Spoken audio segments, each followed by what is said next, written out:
Okay guys, welcome to the second episode about the IR spectroscopy. Now the second example is which one of the following molecule uh, best correspond to the IR spectra of below in the molecular formula of C6H14O.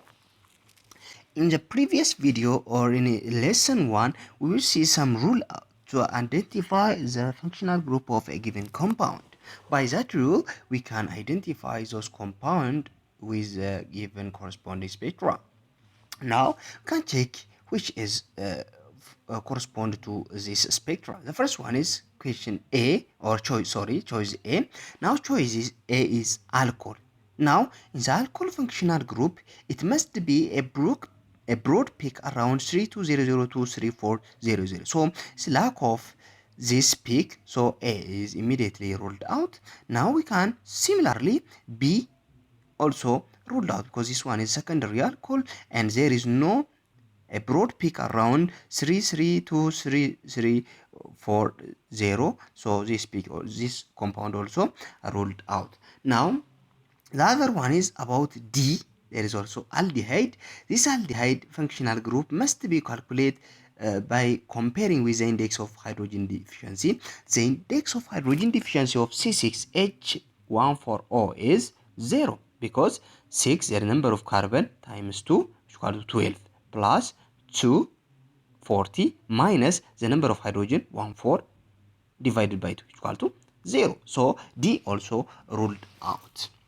But the major concern is C and E. C is ether and E is also epoxide. It is commonly called cyclic ether. Now, the index of hydrogen deficiency is 0 for in this case. So C is mostly satisfied the spectra and C is the exact compound or the exact spectra of this compound. Similarly, sometimes E and C is difficult to characterize because E is a cyclic ether called an epoxide. The important clue distinguish C and E was the fact that we are given the molecular formula in the spectra. So in the absence of this information, it would have difficulty to tell the difference without close consultation of IR peak table.